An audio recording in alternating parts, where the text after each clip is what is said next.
Hello dear students, तो इस video में मैं रिकर्जन चैप्टर पूरा कवर करने वाला हूं। जैसे कि ये सारे टॉपिक्स आप अपनी स्क्रीन पर देख पा रहे हो। रिकर्जन, तो रिकर्जन से पहले आप फंक्शंस यानी कि मेथड्स को बनाना सीख चुके हैं। आपको पता है कि जो फंक्शन कॉल होती है वो फंक्शन को कॉल करती है। क्लियर? फंक्शन जो कॉल जो होती है वो फंक्शन को क्या करती है? इन्वोक करती है। तो क्या कोई फंक्शन कॉल खुद को इन्वोक कर सकती है? मतलब क्या कोई फंक्शन खुद को ही कॉल कर सकता है? तो इसे कहा जाता है सेल्फ इन्वोकेशन। ओके, यानी कि सर्कुलर फंक्शन बोला जाता है इसको। तो जिसे हम बोलते हैं रिकर्जन। तो रिकर्जन क्या है? रिकर्जन एक प्रोग्रामिंग टेक्निक है जिसमें जो फंक्शन होता है वो डायरेक्टली या इनडायरेक्टली खुद को ही कॉल करता है। क्लियर? रिकर्जन क्या होता है ये समझ में आ गया। ये जो है ये फंक्शन डेफिनेशन है। इसमें मैंने एक फंक्शन डिफाइन किया हुआ है और ये है इधर फंक्शन कॉल। 3 लाइन का प्रोग्राम है। जब प्रोग्राम इसको एग्जीक्यूट करेगा तब ये जो फंक्शन है जो ये इधर डिफाइन है ये एग्जीक्यूट होगा। क्लियर? अगर फंक्शन कॉल नहीं होगी इधर तो जो फंक्शन है वो भी एग्जीक्यूट नहीं होगा। क्लियर? अब देखो, तो रिकर्सिव फंक्शन क्या होता है? फंक्शन तो आपको पता है। तो रिकर्सिव फंक्शन क्या होता है? ऐसा फंक्शन जो खुद को ही कॉल करता है उसे बोला जाता है रिकर्सिव फंक्शन। जैसे अब आप ये देखो, ये क्या है? एक फंक्शन है, ठीक है, जो मैंने डिफाइन किया हुआ है। इसके अंदर मैंने क्या करा हुआ है? एक दूसरा फंक्शन कॉल किया हुआ है इसी प्रोग्राम के अंदर। अब यहां पे क्या है? इसका मतलब कि ये जो फंक्शन ए है वो एक दूसरे फंक्शन को कॉल कर रहा है। क्लियर? अब ये देखो, इन दो को देखो, इसमें क्या हो रहा है कि एक फंक्शन ए है जो वो खुद को ही कॉल कर रहा है। क्लियर? खुद की ही फंक्शन बॉडी में से, तो इसे हम रिकर्सिव फंक्शन बोल सकते हैं। क्लियर? तो एंड अब एक ये एग्जांपल देखो, इसमें क्या हो रहा है कि जो फंक्शन ए है वो फंक्शन बी को कॉल कर रहा है और जब फंक्शन बी कॉल किया जा रहा है तो ये फंक्शन बी एग्जीक्यूट होगा और जब फंक्शन बी एग्जीक्यूट होगा तो फंक्शन ए कॉल किया जाएगा। ये चीज क्लियर हो गई आपको? ओके, तो ऊपर ये जो टेक्निक है जिसमें एक फंक्शन खुद को ही कॉल करता है, क्लियर, विच कॉल्स इटसेल्फ, इस टेक्निक को डायरेक्ट रिकर्जन बोलते हैं हम। और ऐसा फंक्शन यानी कि ऐसा प्रोग्राम जिसमें जो एक फंक्शन है वो दूसरे फंक्शन को कॉल करता है उसे इनडायरेक्ट रिकर्जन बोलते हैं। जैसे ये है जो। क्लियर? तो एक और एग्जांपल देखो इनडायरेक्ट रिकर्जन का। जैसे ये प्रोग्राम देखो, इसमें क्या हो रहा है? पहले ये जो फंक्शन ए है वो बी को कॉल कर रहा है, फिर जब बी को कॉल किया जा रहा है तो वो सी को कॉल कर रहा है, सी को कॉल किया जा रहा है तो वो डी को कॉल कर रहा है, एंड डी पर जब प्रोग्राम आ रहा है तो वापस वो ए को कॉल कर रहा है। ये आपको दिख रहा है यहां पे। क्लियर? तो ये भी क्या इनडायरेक्ट रिकर्जन का एक एग्जांपल है। अगर स्टूडेंट्स आपने वर्किंग विद फंक्शंस चैप्टर नहीं देखा है, आपको फंक्शंस नहीं पता फंक्शंस के साथ कैसे काम करते हैं, तो मेरी रिकमेंडेशन है कि आप पहले उस चैप्टर को जाके समझ लीजिए। क्लियर? उसका जो लिंक है मैंने इस वीडियो के डिस्क्रिप्शन में दे दिया है। पूरा चैप्टर एक ही वीडियो में कवर है, उसे देख लो, उसके बाद रिकर्जन चैप्टर समझ लेना। ओके, अब एक एग्जांपल देखो आप, जो मैंने अभी यहां पे ये प्रोग्राम दिखाया था आपको। क्लियर? जैसे ये देखो, ये फंक्शन डेफिनेशन है। इस फंक्शन के अंदर ये दो क्या है? ये दो, इसका मतलब फंक्शन डेफिनेशन है। जब अगर ये फंक्शन ए जो है ये अगर एग्जीक्यूट होता है तो ये दोनों जो लाइंस हैं 2 और 3 वाली ये एग्जीक्यूट होंगी। क्लियर? अब फंक्शन बी यानी कि 4th लाइन में जो कोड है अगर वो कॉल किया जाएगा, फंक्शन बी एग्जीक्यूट होगा तो मतलब 5 और 6 एग्जीक्यूट होंगे। क्लियर? तो लास्ट में जो मेन प्रोग्राम है वो तो यहां से स्टार्ट है ना। अगर मैं अभी भी कह रहा हूं, अगर आपने वर्किंग विद फंक्शंस चैप्टर नहीं देखा है तो पहले उससे जाके क्लियर कर लो। क्लियर? क्योंकि जो रिकर्जन है वो वर्किंग विद फंक्शंस जो चैप्टर है उसी के ऊपर बेस्ड है। क्लियर? तो वर्किंग विद फंक्शंस देख लेना। तो अब मेन प्रोग्राम जो है वो 7 लाइन से स्टार्ट होगा। अब 7 लाइन पर प्रोग्राम आया, देखो तो फ्लो ऑफ एग्जीक्यूशन देखो आप। 7 लाइन पर पहले 7 पर आया, 7 में क्या है? ए को कॉल किया जा रहा है, प्रोग्राम गया 1 पर। अब मतलब ए पर गया ना 1 वाली लाइन पर, फिर सेकंड पर आया, भाई ए फंक्शन एग्जीक्यूट हुआ है तो सेकंड पर आएगा, फिर थर्ड पर आया प्रोग्राम, फिर फोर्थ पर आया। ठीक है, थर्ड पर आया तो थर्ड पर क्या हो रहा है? बी फंक्शन को कॉल किया जा रहा है, बी फंक्शन को कॉल किया जा रहा है ना थर्ड पर, फिर वो गया 4 पर, फिर 5 पर, फिर 6 पर। तो जैसे जैसे ये देखो 2 वाला और फिफ्थ वाला, 2 वाले पर क्या हो गया, ए प्रिंट हो गया, और फिफ्थ वाले पर क्या हो गया, बी प्रिंट हो गया। अब जैसी प्रोग्राम 6 वाली लाइन में आया, उसने देखा कि फिर से ए फंक्शन को कॉल किया जा रहा है, फिर से ए फंक्शन को कॉल किया जा रहा है, फिर वापस प्रोग्राम कहां पहुंच गया, 1 पर पहुंच गया। अब 1 पर पहुंचा, फिर 2 पर गया, तो यहां पर भी क्या हो गया, ए प्रिंट हो गया। फिर 3 पर आया, फिर यहां से बी फंक्शन को कॉल हुआ। तो ये क्या है, ये सीरीज चलती जा रही है, ये एक दूसरे को कॉल करे जा रहे हैं, अगर आप इसको आगे ट्रैक करो तो। ठीक है, तो ये कहीं पर भी रुक नहीं रहा है। क्लियर, तो ये चीज आप देख पा रहे हो। तो आउटपुट कैसा आएगा, देखो ए बी प्रिंट होता जाएगा। क्लियर, क्योंकि ये एक दूसरे को कॉल करने में लगे हुए हैं कंटिन्यूअसली। तो इस सिचुएशन में हम क्या कर सकते हैं, जैसे सिचुएशन में हम क्या कर सकते हैं, मतलब कि हमें कुछ ना कुछ एक ऐसा कंडीशन देनी होगी कि वो कंडीशन अगर अचीव हो जाए तो जो है ये जो फंक्शन कॉलिंग है, ये कॉल कर रहे हैं एक दूसरे को रिकर्सिवली, ये बंद हो जाए। तो उस कंडीशन को हम बोलेंगे बेस केस। ठीक है, अगर हम बेस केस देते तो ये कंटिन्यूअसली नहीं चलता। क्लियर, तो ये आपको समझ में आ गया कि हमें बेस केस क्यों देना है, ताकि कंटिन्यूअस जो रिकर्जन है वो ना होता रहे, कहीं ना कहीं जाके स्टॉप हो जाए।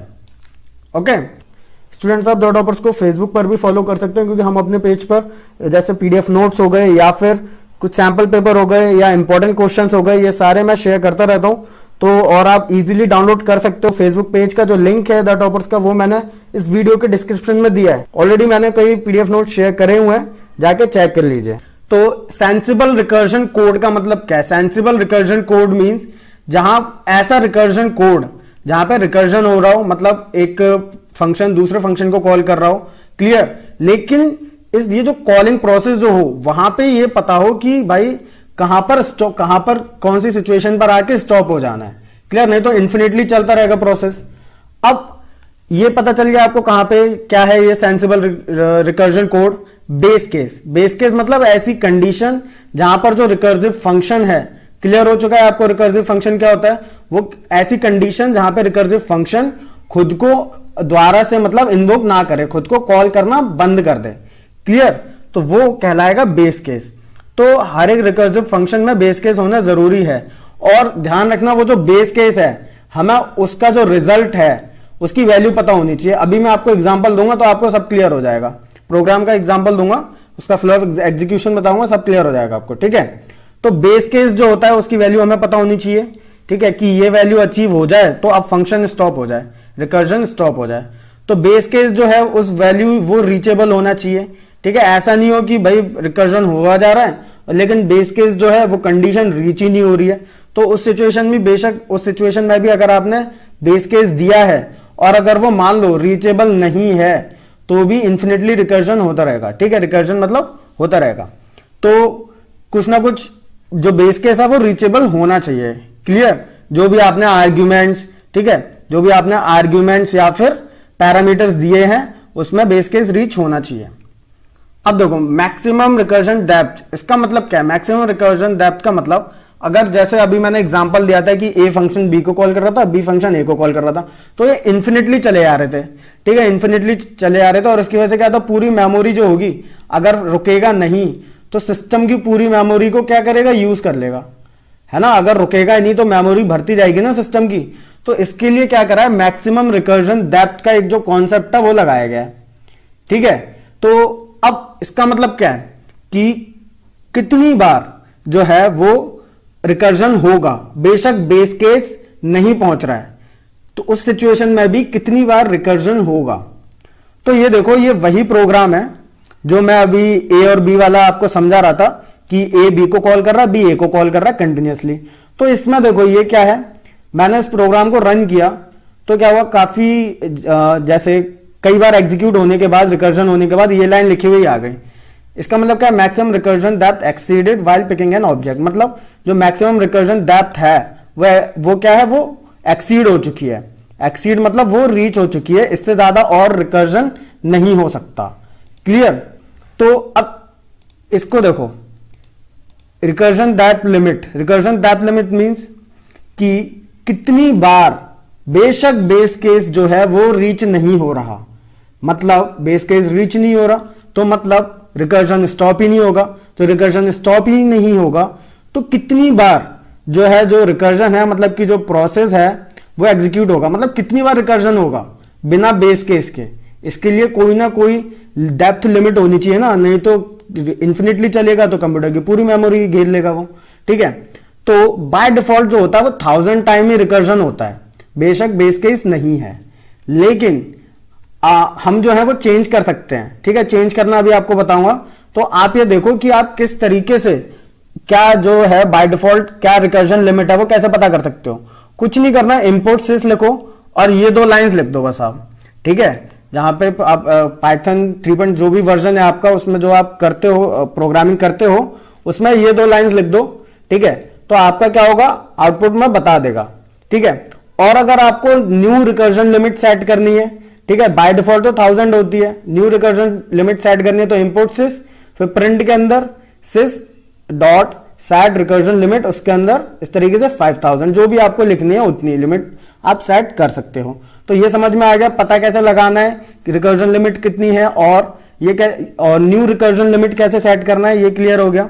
ओके, तो ये देखो जैसे मैंने ये ऑलरेडी करा हुआ है, इंपोर्ट सिस लिखा हुआ है और इस तरीके से मैंने लिखा हुआ है ये 2 लाइन, क्लियर, स्क्रिप्ट मोड में लिखा हुआ है। रन किया तो उसने आउटपुट में दिखा दिया कि 1000 क्या है, 1000 रिकर्जन लिमिट है, बिना बेस केस नहीं है तो 1000 बार ही रिकर्जन होगा, उसके ज्यादा नहीं होगा।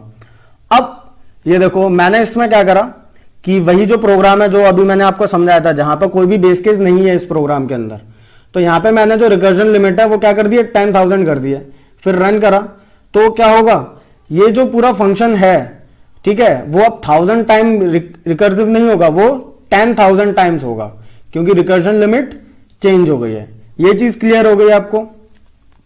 अब एक चीज देखिए कि इंफिनिट रिकर्जन कब होता है, इंफिनिटली कब रिकर्जन होता है, जब बेस केस या तो आपने दिया ना हो, ठीक है, या फिर बेस केस रीच ना होता हो, तब इंफिनिट रिकर्जन होता है। देखो लॉजिकली तो इंफिनिट होता नहीं है, क्योंकि हमने एक लिमिट लगा दी है 1000 की, ठीक है, तो लेकिन फिर भी हम इंफिनिट बोलते हैं, ठीक है, लेकिन लॉजिकली इंफिनिट नहीं है, 1000 है, उसे हम चेंज भी कर सकते हैं। ये कॉन्सेप्ट आपको क्लियर हो गया होगा अभी तक, है ना।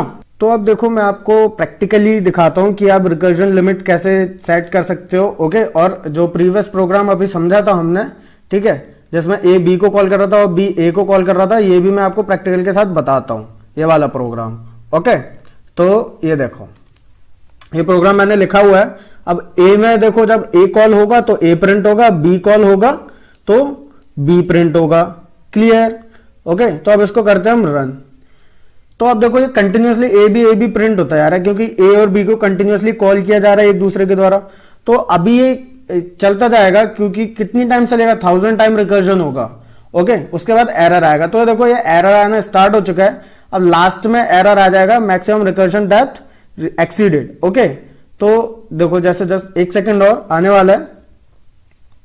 तो जैसे ये देखो लास्ट में अपने एरर आ गया, इन्फिनिटली रन नहीं हुआ है। अगर इन्फिनिटली रन होता और मान लो मेरे को पता नहीं होता, तो ये जो बैकग्राउंड में जो है सिस्टम की मेमोरी लेता रहता। अगर मेरे को नहीं पता होता, मान लो मैं कुछ काम करने चला गया और जैसे ये अपने आप रन हो जा रहा है, तो जो मेमोरी होगी उससे क्या होगा, मेमोरी को ये फिल करता रहेगा, क्लियर।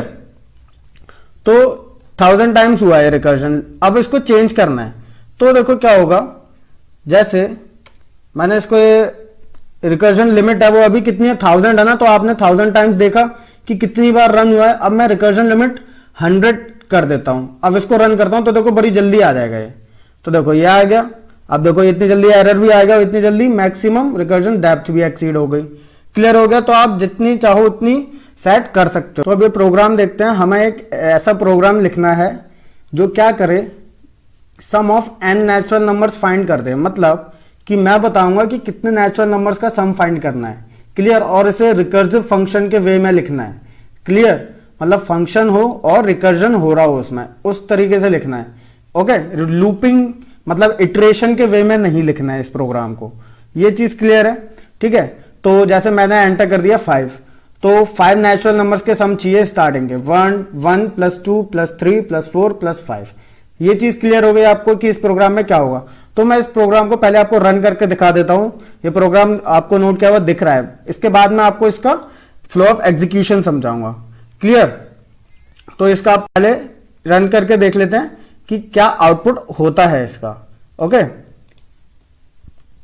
तो ये जैसे ये प्रोग्राम लिखा हुआ है, इसमें आप देख पा रहे होगे कि रिकर्जन हो रहा है। तो ये अभी देखो यहां पे पूछ रहा है कि एंटर नंबर, मतलब कितने नेचुरल नंबर्स का सम चाहिए। तो मैंने लिख दिया 4, तो 1 + 2 + 3 + 4, इस तरीके से एंटर करा, आ गया 10। क्यों? क्योंकि 1 + 2 + 3 + 4 इसका सम क्या होता है? 10 होता है।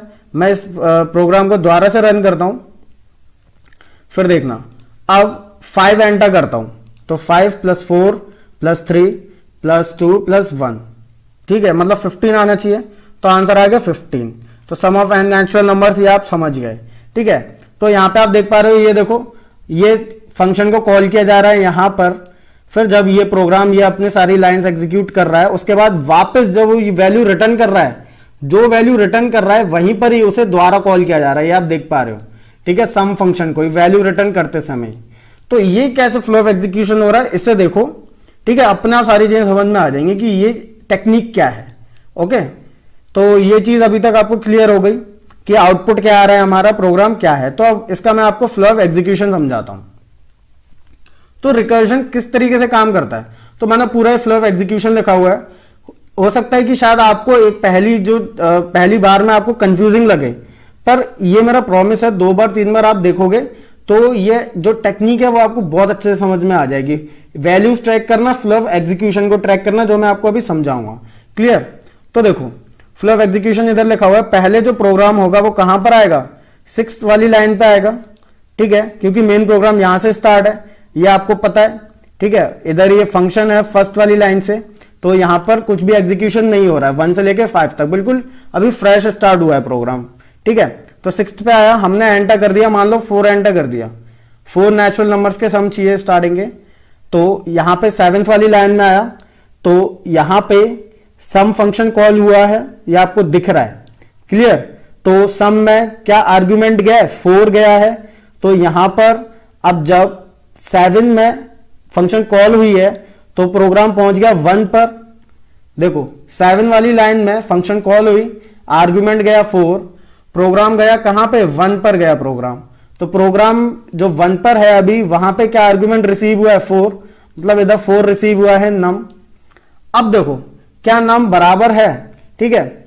अगर ये जो है ये हमारा है बेस केस, मतलब जब नम की वैल्यू 1 हो जाएगी, ठीक है, तब क्या होगा? जो रिकर्जन होना बंद हो जाएगा। क्लियर? अब इसको समझो। अब पहले इधर आया, मतलब 2 वाली लाइन पर गया प्रोग्राम, 1 पर पहुंच चुका है। सम में जो आर्ग्यूमेंट रिसीव हुआ है, जो मतलब पैरामीटर रिसीव हुआ है वो है 4, और यहां पर फंक्शन कॉल में आर्ग्यूमेंट क्या दिया है? 4। ये चीज क्लियर हो गई आपको। अब 2 वाले पर देखो आया, कंडीशन फॉल्स हो गई, क्योंकि नम जो है वो क्या है? 4 नहीं है। क्लियर? कंडीशन हो गई फॉल्स, तो 1 रिटर्न नहीं होगा। अगर 1 होता, तो अगर 1 होता है नम की वैल्यू, तो 1 रिटर्न हो जाता। क्लियर? तो अब इफ कंडीशन फॉल्स हो गई तो एल्स का जो स्टेटमेंट है वो प्रिंट होगा। तो 5th वाली लाइन एग्जीक्यूट होगी। 5th वाली लाइन में क्या है? ये देखो अब प्रोग्राम कहां आ चुका है? इधर आ चुका है, ठीक है, क्योंकि 2 के बाद 3rd एग्जीक्यूट नहीं हुआ, 4th एग्जीक्यूट हुआ। ये ध्यान दो, मेरी जो इंक है इसके ऊपर ध्यान दो आप, ठीक है। तो 5th एग्जीक्यूट हुआ है। 5th एग्जीक्यूट होने में देखो क्या हुआ है? रिटर्न कर रहा है। क्या रिटर्न करना है? 4। नम क्या है? देखो ये जो सम में जो रिसीव हुआ है वो नम ही तो है इधर, ये चीज ध्यान दो आप, ठीक है। तो 4 प्लस सम नम -1। तो फिर से यहां पे नम -1 का मतलब क्या है? सम ब्रैकेट में 3 है ना। तो यहां पे इस वाला जो रिटर्न है, अभी ये जो 5th वाला है, यहां पे एक और फंक्शन कॉल हुई है अभी। क्लियर? अभी ये जो रिटर्न करने वाला था वैल्यू, अभी ये जो 5th वाले पर यहां पर वैल्यू रिटर्न करने वाला था ना, किसको रिटर्न करता? 7th पर जो फंक्शन कॉल हुई थी, ध्यान दो, 7th पर जो फंक्शन कॉल हुई थी उसे ही तो वैल्यू रिटर्न करता। लेकिन अभी ये रिटर्न नहीं कर रहा है। अभी इसका जो रिटर्न में जो वैल्यू जानी थी, ठीक है, 7th वाले फंक्शन कॉल पर, वो होल्ड पर है। क्यों? क्योंकि अभी रिटर्न के अंदर जो है वो ऑलरेडी एक और फंक्शन है, वो कॉल हो रहा है। तो रिटर्न 5th वाला ये जो है वो अभी होल्ड पर है, और इसका जो फंक्शन कॉल है वो कॉल हो रहा है। तो ये चीज क्लियर हो गई फिफ्थ वाले तक। अब यहां पे फिर से फंक्शन कॉल हुआ तो प्रोग्राम कहां जाएगा, वापस फर्स्ट पर जाएगा। देखो ठीक है, वापस फर्स्ट पे आ गया। इस बार सम को क्या मिला है, 3 मिला है। जो नम है वो क्या हो चुका है, अब 3 हो चुका है, नम 4 नहीं रहा है। ये चीज क्लियर हो गई। अब नेक्स्ट देखो 1 पर आया, वापस 1 पर आया ना, देखो तभी मैंने अलग अलग कलर्स में दे रखा है ताकि आप देख सको ढंग से कि कहां पे एग्जीक्यूशन क्या चल रहा है। तो अब यहां पे 1 पे आया प्रोग्राम, सम में 3 रिसीव हुआ है, वापस 2 पर गया, कंडीशन हो गई फॉल्स, ठीक है, दोबारा से कंडीशन फॉल्स हो गई। अब 4 पर आया एल्स, एल्स में क्या दे रखा है, फिर से वही चीज दे रखा है, रिटर्न कर दो नम और नम -1। तो नम है 3 और नम -1 हो गया 2। अब ये वाला जो रिटर्न है, ये वाला जो रिटर्न है, ये किसको वैल्यू रिटर्न कर रहा था, लास्ट, ये इधर इस वाले सम को। ये चीज आप ध्यान से देखो, रिटर्न जो होता है उसके अंदर जो वैल्यू होती है वो किसको वापस जाती है, जहां जिसने उस फंक्शन को कॉल किया था। तो ग्रीन वाला ये जो फिफ्थ वाला जो है, ये किसको वैल्यू रिटर्न करता, जहां पर इसने इसको कॉल किया था, फिफ्थ वाले पर ही। तो मतलब ये सम 3 इसने ही तो कॉल किया था इसको। अब इसमें ये रिटर्न है तो ये इसको वैल्यू वापस करता, लेकिन अभी करेगा नहीं, अभी ये वैल्यू वापस नहीं करेगा।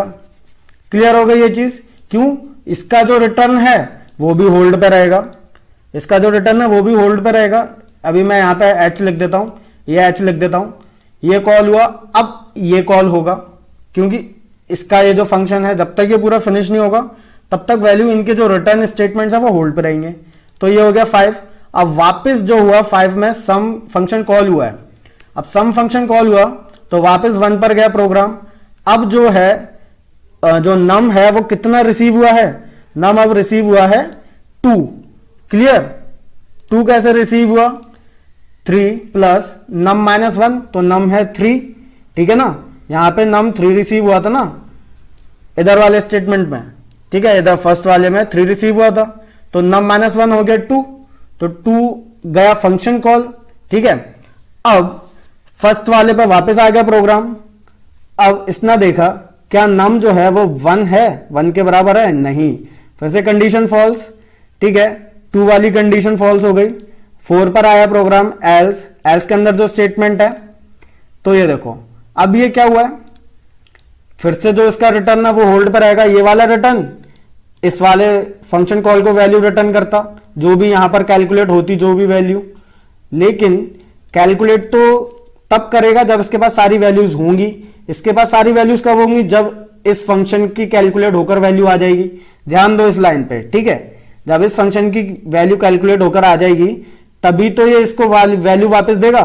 फिर जब इसकी वैल्यू कैलकुलेट हो गई फिर ये वाला ग्रीन वाला फंक्शन इसको वैल्यू देगा। फिर जब इसकी वैल्यू कैलकुलेट हो गई फिर ये वाला फंक्शन किसको वापस देगा, यहां पे वापस करेगा। ये चीज ध्यान दिया आपने, ठीक है। अब सम में क्या रिसीव हुआ है, रिटर्न 2 प्लस सम n -1, ठीक है। तो नम -1, तो नम -1 कितना हो गया, 1। ये देखो फिफ्थ वाला एग्जीक्यूट हो गया, यहां पे ये दिख रहा है आपको। अब वापस जो प्रोग्राम कहां पर गया, 1 पर गया। अब यहां पे नम कितना रिसीव हुआ है, 1, नम 1 रिसीव हुआ है।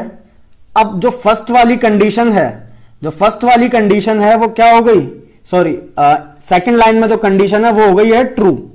क्लियर, सेकंड लाइन में कंडीशन ट्रू हो गई क्योंकि नम है 1। तो अब क्या होगा, 1 रिटर्न हो जाएगा। प्रोग्राम इस वाले रिटर्न पर आएगा ही नहीं क्योंकि कंडीशन ट्रू हुई है, कंडीशन फॉल्स होती तो एल्स पर आता, ठीक है। अब 1 रिटर्न हो गया। अब आप एक चीज देखो, सेकंड पे आया, थर्ड पे आया, ठीक है। अब जो कंट्रोल होगा, जो फ्लो ऑफ एग्जीक्यूशन का जो कंट्रोल है, जो रिटर्न स्टेटमेंट्स जो होल्ड पर हैं अभी वैल्यूज रिटर्न करने के लिए, उनके कॉलिंग फंक्शंस को, उन पर कंट्रोल वापस रिटर्न होगा। क्लियर, तो अब देखो ये 1 है, ठीक है, ये 1 रिटर्न कर रहा है भाई, 1 के बराबर हो गया है नम, तो 1 रिटर्न कर देना है हमें, बेस केस रीच हो गया हमारा, ठीक है। तो ये 1 रिटर्न जो करेगा, रिटर्न ये जो है कीवर्ड किसको रिटर्न करेगा, सिंपल देखो, इस फंक्शन को किसने कॉल किया था, इसने कॉल किया था, तो ये यहां पे वैल्यू रिटर्न कर दी इसने 1, तो यहां पे 2 + 1 हो गया। ठीक है भाई, 1 कैलकुलेट हुआ है ना, ये चीज फंक्शन वर्किंग विद फंक्शन वाले चैप्टर में क्लियर कर चुका हूं मैं। ठीक है, तो यहां पे कितना हो गया, रिटर्न 2 + 1 मतलब रिटर्न 3 हो गया। अब ये वाला जो रिटर्न फंक्शन है वो किसको वैल्यू रिटर्न करेगा, इसको किसने कॉल किया था, इस ग्रीन वाले ने कॉल किया था, सम जो 2 लिखा हुआ है। तो यहां पे कितना हो गया, 3 हो गया। तो यहां पे रिटर्न कितना हो गया, 3 + 3 6 हो गया। अब ये वाला रिटर्न कर देगा इसको, कंट्रोल जो फ्लो है वो वापस उनके जो रिटर्न स्टेटमेंट से उनको रिटर्न किया जा रहा है। ठीक है, तो यहां पे कितना हो गया, 6 हो गया था। अब ये रिटर्न, ये वाला जो रिटर्न है वो 6 रिटर्न करेगा, किसको, जिस फंक्शन कॉल ने इसे कॉल किया था। ठीक है, अब यहां पे कितना आ गया, 6। अब यहां पे देखो ये वाला जो है मतलब ये वाला, ठीक है, ये जो देखो मैं सर्कल कर रहा हूं इधर, ये है। ठीक है, अब यहां पे 6 + 4 10 कैलकुलेट हो गया। 10 कैलकुलेट हो गया तो मतलब ये रिटर्न कर देगा किसको, भाई इस 5 वाले को किसने कॉल किया था, जो 7th वाले पर है। ठीक है ना, तभी तो फर्स्ट पर प्रोग्राम का फ्लो आया था। ठीक है, तो इसने 10 रिटर्न कर दिया इधर, तो मतलब s की वैल्यू हो गई 10, हमने प्रिंट करा लिया 10 यहां पे। तो जितनी बार भी दोगे उतने क्या होंगे, इसी तरीके से रिकर्जन होंगे, उतने ही जो रिटर्न स्टेटमेंट्स है वो होल्ड पे रहेंगे जब तक उनके अंदर जो फंक्शन दिया है उसकी वैल्यू कैलकुलेट होकर नहीं आ जाती। अगर पहली बार में नहीं आया है, 2 बार देख लेना, 3 बार देख लेना, 100% समझ में आ जाएगा। और इनकी वैल्यूज को खुद ट्रैक करना, फ्लो ऑफ एग्जीक्यूशन को खुद ट्रैक करना, अपने आप क्लियर हो जाएगी ये चीज। ठीक है, बहुत इजी प्रोग्राम है, कुछ ऐसा कॉम्प्लिकेशन इसमें है नहीं। तो अब देखो रिकर्जन वर्सेस इटरेशन, इन दोनों के बीच डिफरेंस क्या होता है। ठीक है, तो जो रिकर्जन होता है और जो इटरेशन है वो रिपीटेडली क्या करते हैं, कुछ सेट ऑफ इंस्ट्रक्शंस को एग्जीक्यूट करते हैं। ठीक है, बस इनके बीच थोड़ा सा डिफरेंस होता है। जो इटरेशन होता है उसका मतलब क्या है, मतलब जब एक लूप रिपीटेडली कुछ जो इंस्ट्रक्शंस हैं या स्टेटमेंट्स हैं उन्हें एग्जीक्यूट करे। कब तक एग्जीक्यूट करे, जब तक जो उनकी कंट्रोलिंग कंडीशन है, ठीक है, वो फॉल्स नहीं हो जाती। या तो रेंज, फॉर लूप का एग्जांपल है तो रेंज नहीं मिल जाती। ठीक है, मतलब जो रेंज फिनिश नहीं हो जाती। अगर वाइल लूप का एग्जांपल है तो कंडीशन फॉल्स नहीं हो जाती। ठीक है, तो तब तक जो होता है वो रिपीटेडली एग्जीक्यूट होंगे जो स्टेटमेंट्स दिए गए हैं लूपिंग के अंदर, लूप के अंदर। तो इस प्रोसेस को कहते हैं हम इटरेशन। रिकर्जन मतलब कि मान लो कोई फंक्शन लिखा हुआ है, ठीक है, उस फंक्शन के अंदर कोई स्टेटमेंट है और वो जो स्टेटमेंट है वो खुद को ही कॉल करे जा रहा है, मतलब उस फंक्शन को ही बार बार कंटिन्यूअसली कॉल किया जा रहा है। ठीक है, या किसी दूसरे फंक्शन को कॉल किया जा रहा है, मतलब रिकर्जन हो रहा है, ये चीज आप समझ रहे हो। ठीक है, तो ये चीज रिपीटेडली हो रही है। कब तक होगी, जब तक जो बेस केस जो रीच नहीं हो जाता। अभी प्रीवियस एग्जांपल में मैं बता चुका हूं बेस केस क्या था, जब तक नम की वैल्यू 1 रीच नहीं हो जाती तब तक हम प्लस करा रहे थे 4 + 3 + 2 + 1। ठीक है, तो रिकर्जन और इटरेशन के बीच आपको डिफरेंस समझ में आ गया। ठीक है, अब एग्जांपल देखो आप, अभी हम क्या करेंगे, फैक्टोरियल को कैलकुलेट करेंगे। पहला तरीका है रिकर्जन से करेंगे, दूसरा तरीका जो होगा उसमें हम क्या करेंगे, इटरेशन से करेंगे, मतलब लूपिंग से करेंगे। दोनों ही समझ लेना। तो और इनके बीच का जो डिफरेंस है, मतलब रिकर्जन और अच्छे से क्लियर हो जाएगा आपका। तो मैं आपको इसका फ्लो ऑफ एग्जीक्यूशन बताता हूं। ठीक है, तो इसमें आपको दिख रहा है, ये मैंने फंक्शन डेफिनेशन है, यहां पे 1 से लेके 4th लाइन तक फंक्शन को डिफाइन किया गया है कि फैक्ट नाम के फंक्शन को जब भी कॉल किया जाएगा तो ये क्या करेगा। मैं जो 5th वाली जो लाइन है, यहां पे मैं यूजर से नंबर ले सकता था इंट इनपुट लगाकर, लेकिन मैंने 4 लिख दिया है। ठीक है, तो मतलब मुझे 4 का फैक्टोरियल निकालना है। तो आपको पता है किसी भी नंबर का जो फैक्टोरियल होता है उसको क्या करना पड़ता है, 1 से लेके उतने नंबर तक मल्टीप्लाई करना पड़ता है। तो 4 का फैक्टोरियल क्या हो जाएगा, 1 × 2 × 3 × 4, तो ये हो जाएगा 4 का फैक्टोरियल। ठीक है, तो अब इसका फ्लो ऑफ एग्जीक्यूशन देखो। पहले जो प्रोग्राम होगा वो कहां पर आएगा, 5th पर आएगा। पहले प्रोग्राम 5th पर आया, उसे पता चल गया n की वैल्यू 4 है। अब 6th पर आया प्रोग्राम, 6th पर आने पे यहां पे n की वैल्यू कितनी हो गई, 4 चली गई आर्ग्यूमेंट में।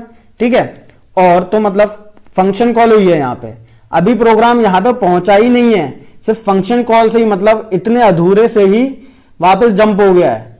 क्लियर भाई, f पे पहुंचने का मतलब है कि यहां पे वैल्यू कैलकुलेट होकर आ चुकी है, तो f पे अभी पहुंचा ही नहीं है प्रोग्राम, मतलब इतने से ही वापस हो गया है। तो ये चीज क्लियर हो गई आपको। ठीक है, तो फंक्शन कॉल हुई है, कौन से वाले स्टेटमेंट में, सिक्स्थ वाले पर, ठीक है। वापस प्रोग्राम फर्स्ट पर आया, यहां पे क्या रिसीव हुआ है 4, कोई भी नंबर जो हम यहां पे लेते वो रिसीव होता, ठीक है। अब यहां पे देखो बेस केस मैंने फिर से 1 दे रखा है, क्योंकि हमें वही करना है, 1 तक लेके जाना है, -1 करके जो हम यहां पे हम कर रहे हैं, ठीक है। अब यहां पे कंडीशन हो गई फॉल्स, फर्स्ट वाली लाइन में आया प्रोग्राम, सेकंड पे आया, सेकंड पे उसने देखा कंडीशन फॉल्स हो रही है, तो वापस वो कहां गया, सेकंड के बाद फोर्थ पे गया प्रोग्राम, फोर्थ पे गया तो उसने क्या देखा कि रिटर्न वैल्यू हो रही है, लेकिन रिटर्न जो है वो होल्ड पे रहेगा जब तक ये वैल्यू कैलकुलेट होकर नहीं आ जाती, मतलब फैक्टोरियल 3 कैलकुलेट होकर नहीं आ जाता। अब जब फैक्टोरियल 3 कैलकुलेट होगा फिर वैल्यू रिटर्न होल्ड पे हो जाएगा, कब, जब फैक्टोरियल 2 की वैल्यू कैलकुलेट नहीं हो जाती, समझ रहे हो ना, फैक्टोरियल 2। अब वापस फैक्टोरियल 2 की जो इधर जो वैल्यू रिटर्न होनी थी वो भी होल्ड पर रहेगा जब तक फैक्टोरियल 1 नहीं होती। ये चीज क्लियर हो गई आपको, ओके। तो अब फोर्थ पे आया प्रोग्राम, अभी हम यहां पर है, ठीक है। अब फोर्थ पे आया प्रोग्राम, अब इसमें देखो रिटर्न जो है वो होल्ड पे हो गया, ठीक है, रिटर्न जो है वो ये जो है ये होल्ड पर रहा। अब ये कैलकुलेट होगा, पहले फंक्शन कॉल हुई है यहां पे, वापस 1 पे गया इधर प्रोग्राम, ये दिख रहा है आपको, फैक्टोरियल 3 रिसीव हुआ है। अब फैक्टोरियल 3 रिसीव हुआ, 3 रिसीव होने के बाद फिर से कंडीशन फॉल्स हो गई, पहले भी कंडीशन फॉल्स हुई थी, दोबारा कंडीशन फॉल्स हो गई, 4 के केस में भी फॉल्स हुई और 3 के केस में भी। फैक्टोरियल 3 मतलब फैक्टिव नाम का फंक्शन मैंने डिफाइन कर रखा है, मैं बार बार फैक्टोरियल बोल रहा हूं, कंफ्यूज मत होना, ठीक है। अब यहां पे 3 हुआ, कंडीशन फॉल्स, फोर्थ वाली लाइन में आया प्रोग्राम, जैसे इधर देखो 2 पे कंडीशन फॉल्स हो चुकी थी, फिर ये रिटर्न होल्ड पे रहा, फैक्ट 2, ठीक है। अब ये पूरा कैलकुलेट होगा, फैक्ट 2 का मतलब यहां पे n-1 लिखा हुआ है, तो n जो रिसीव हो रहा है उसमें से एक कम करके मैं डायरेक्टली इधर लिख रहा हूं, ठीक है।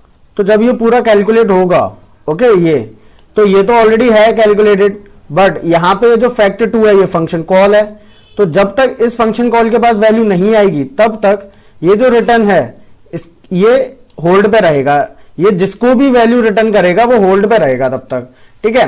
तो फैक्ट 2 मतलब ये जो 2 है ये आर्ग्यूमेंट है, अब 2 आर्ग्यूमेंट भेजा गया है, मतलब फंक्शन कॉल है ये पूरी की पूरी, तो ये फंक्शन कॉल वापस कहां जाएगी, प्रोग्राम, अब प्रोग्राम आ जाएगा वापस आपका इधर 1 वाले पर, ओके, इधर देखो फ्लो ऑफ एग्जीक्यूशन में, ओके, 1 पे आ जाएगा इधर प्रोग्राम। अब 1 पे आने के बाद देखो वैल्यू क्या रिसीव हुई है, अब पैरामीटर क्या रिसीव हुआ है, 2 पैरामीटर रिसीव हुआ है। फंक्शन कॉल के अंदर हम जो भेजते हैं वो कहलाता है आर्ग्यूमेंट, और फंक्शन डेफिनेशन के अंदर जो रिसीव होता है उसे बोलते हैं पैरामीटर, ओके। तो 2 रिसीव हुआ है, सेकंड पे आया प्रोग्राम, कंडीशन हो गई फॉल्स क्योंकि n की वैल्यू है 2, 1 नहीं है, 3 पर जाएगा नहीं।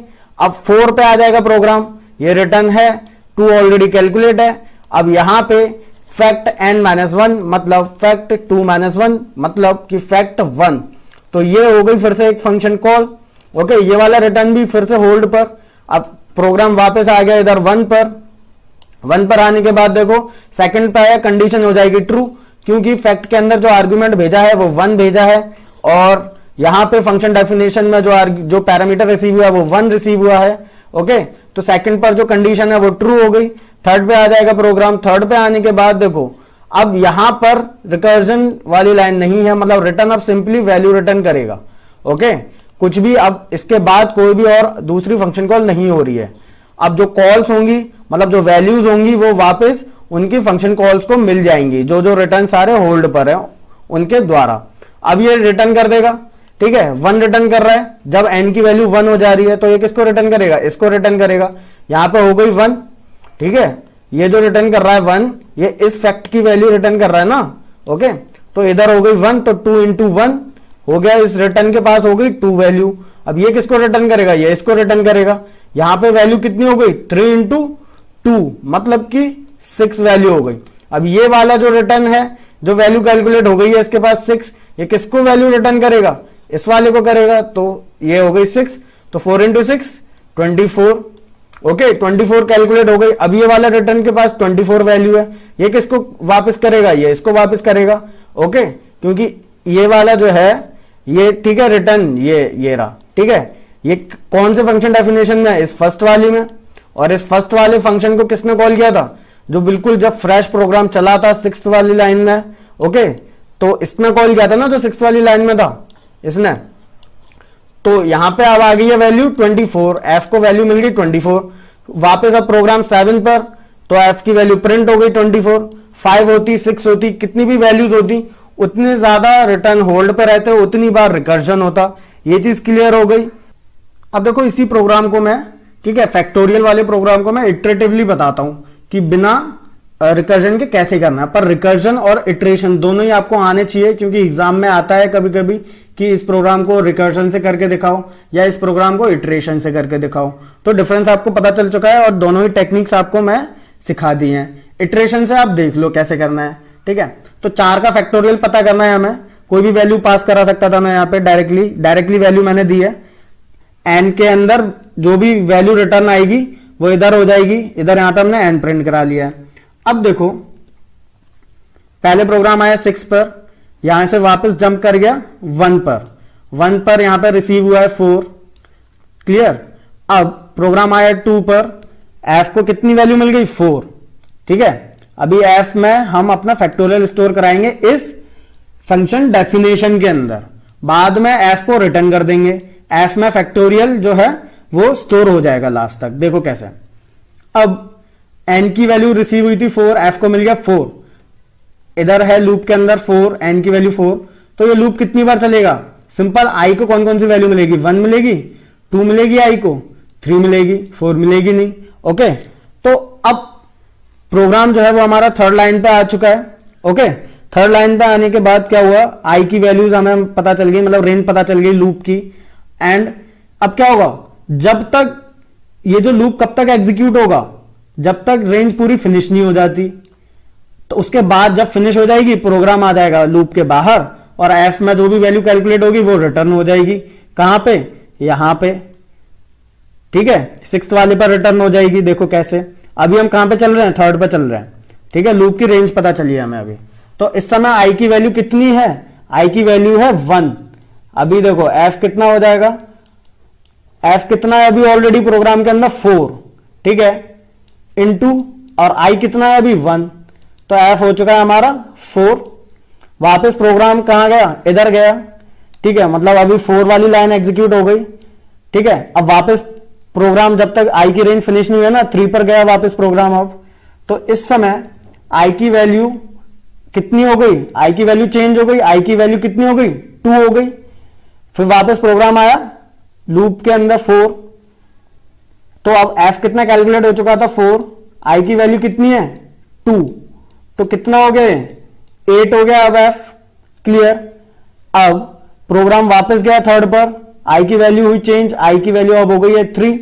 ओके, प्रोग्राम आया 4th वाली लाइन पे। अब 4th वाली लाइन पे आने के बाद एफ कितना हो चुका था हमारा? एफ इंटू आई कर रहे हैं ना, तो एफ हो चुका था हमारा 8, है ना, और आई कितना हो चुका है? 3।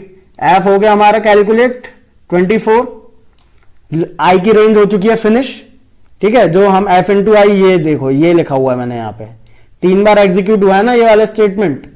ओके, तो एफ की वैल्यू हो चुकी है 24 फाइनली। अब इससे ज्यादा लूप नहीं चलेगा। प्रोग्राम आया 5th वाली लाइन पे, 24 रिटर्न कर देगा। यहां पे आ चुका है 24 रिटर्न।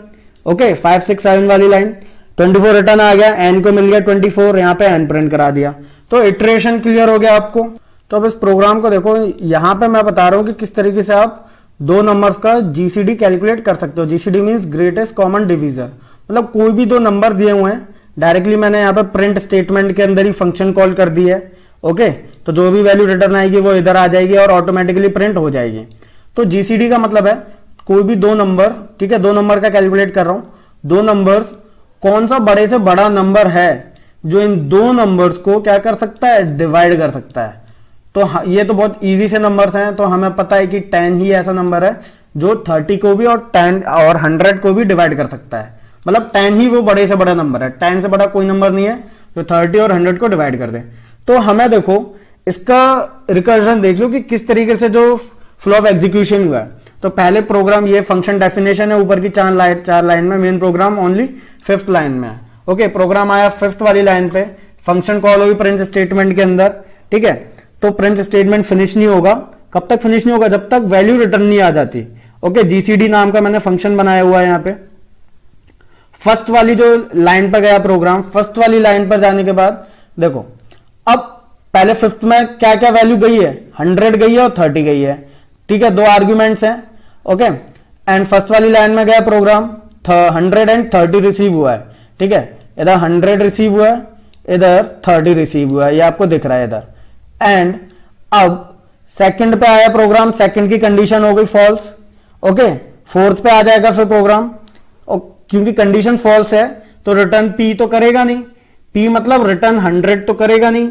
आप इन वैल्यूज पर देखना कि पी को कौन सी वैल्यू रिसीव हो रही है और क्यू को कौन सी वैल्यू रिसीव हो रही है, ये चीज आप ध्यान देते रहना, ओके। तो अब रिटर्न पी तो करेगा नहीं, प्रोग्राम आ जाएगा फोर्थ वाली लाइन में, वो स्टेटमेंट के बाहर है, इफ कंडीशन के बाहर है वो, ओके। तो अब ये क्या कर रहा है, रिटर्न क्या कर रहा है, return GCD Q comma P and उसके बाद मॉडुलस क्यू। अब इसका मतलब क्या है, सिंपल, आप ये देखो, ये रिटर्न करना है। अब ये रिटर्न तो होल्ड पर रहेगा जब तक जो इसका ये जो फंक्शन है वो कैलकुलेट करके नहीं दे देता वैल्यू, ठीक है। अब क्या रिटर्न करना है, Q comma P modulus Q, okay. तो क्यू कितना रिसीव हुआ है, यहां पे मैं पी लिख देता हूं, यहां पे क्यू लिख देता हूं, ओके। ये भी पी है, ये क्यू है। अब क्यू कितना रिसीव हुआ था इधर अंदर ग्रीन वाले एग्जीक्यूशन में, देखो आप 30 रिसीव हुआ था तो इसने 30 कर दिया। अब P मॉडुलस Q, तो P मॉडुलस Q कितना होता है, मॉडुलस क्या करता है, ये रिमाइंडर फाइंड करता ना, तो 100 को 30 से डिवाइड करेंगे हम तो कितना रिमाइंडर निकलेगा, 10। तो यहां पे कितना जाएगा, 10 जाएगा, ठीक है, कितना जाएगा, 10 जाएगा, मतलब 30 गया है और 10 गया है, ओके। प्रोग्राम गया फर्स्ट पर गया क्योंकि फंक्शन कॉल हुई है ना, रिटर्न की जो वैल्यू है वो खुद ही एक फंक्शन कॉल है, ओके। तो फर्स्ट पे गया प्रोग्राम वापस। अब ये ब्राउन वाला एग्जीक्यूशन देखो, अब यहां पे P कितना रिसीव हुआ है, 30 और 10, ये चीज क्लियर हो गई, 30 हो गया, ये Q हो गया 10, क्लियर। फिर से कंडीशन फॉल्स हो गई 2 वाली लाइन पे, प्रोग्राम आ गया फोर्थ पर। फोर्थ पे देखो क्या हुआ है, return GCD, okay, Q comma P modulus Q। तो Q कितना है 10 और P मॉडुलस Q। तो P कितना रिसीव हुआ था इस वाले फंक्शन में, 30 मॉडुलस 10। तो यहां पे ये कितना हो जाएगा, 0, क्लियर। ये कितना 0 हो जाएगा, 0। तो ये वाला जो जीसीडी है वो 10 कॉमा 0 दे रहा है। प्रोग्राम गया वापस कहां, फर्स्ट वाले पर, क्योंकि ये फंक्शन कॉल है जीसीडी एक। ये दोनों रिटर्न स्टेटमेंट्स अभी होल्ड पर है, इनकी वैल्यू रिसीव होगी तब ये रिटर्न करेंगे अपने ओरिजिनल फंक्शन कॉल को, ओके। तो अब यहां पे 10 कॉमा 0 गया है, ये आपको दिख रहा है, ओके। एंड इसके बाद अब सेकंड लाइन पर आया प्रोग्राम जो कि बेस केस है, ठीक है। जब बेस केस रीच हो रहा है, ये आपने नोटिस किया होगा, हम वैल्यू रिटर्न कर रहे हैं, फंक्शन कॉल नहीं करा रहे हैं। जब बेस केस रीच हुआ था तब हम क्या कर रहे हैं, फंक्शन कॉल नहीं करा रहे हैं। जब बेस केस नहीं मिल रहा तो फंक्शन कॉल करा रहे हैं दोबारा से। ये चीज आपने नोटिस कर ली होगी अब तक तो। अब देखो रिटर्न पी करना है, पी कितना रिसीव हुआ है, तो जीसीडी में पहला क्या है, पी, सेकंड वाला है क्यू। तो इधर कितना, बेशक यहां जीसीडी में क्यू हमने भेजा था पहले पर, लेकिन फंक्शन जो है ये इधर डेफिनेशन, इसमें पहला क्या है, पी। तो पी रिसीव हुआ है कितना, पी रिसीव हुआ है हमारा 10। तो कितना रिटर्न कर देगा, 10 रिटर्न कर देगा। अब ये किसको रिटर्न करेगा, रिटर्न पी, ये इसने बुलाया था ना, ओके। तो इसको मैं इरेज कर देता हूं, ये किसको 10 रिटर्न करेगा, इसको। तो मतलब यहां जीसीडी मतलब यहां पे क्या वैल्यू हो गई, रिटर्न 10। अब ये किसको रिटर्न करेगा, तो यहां पे कितना आ गया, यहां पर 10 हो गई वैल्यू वापस। अब ये किसको रिटर्न करेगा, यहां पे, तो f को कितनी वैल्यू रिसीव हो जाएगी, 10। इस जीसीडी इसकी जगह 10 हो जाएगा, f को मिल जाएगा 10 लास्ट में। सॉरी, f प्रिंट नहीं करा रहा हूं मैं, ओके। ये डायरेक्ट ये जो 5th नंबर पर ये जो है एग्जीक्यूशन, इसको मैंने डायरेक्टली प्रिंट कराया है, ठीक है ना।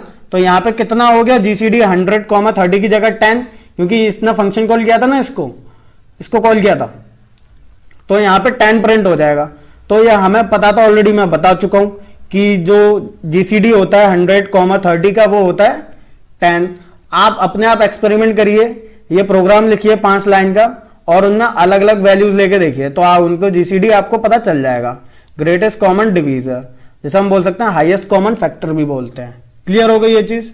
तो स्टूडेंट्स, मैंने इस वीडियो में इतना पूरा चैप्टर कवर कर चुका है। अब सिर्फ फाइबोनाची नंबर का प्रोग्राम और बाइनरी सर्च का प्रोग्राम रह गया है। मतलब रिकर्जन चैप्टर आपका पूरा क्लियर हो चुका है, डोंट वरी। सिर्फ ये 2 प्रोग्राम्स हैं जो कि एग्जाम्पल है रिकर्जन के।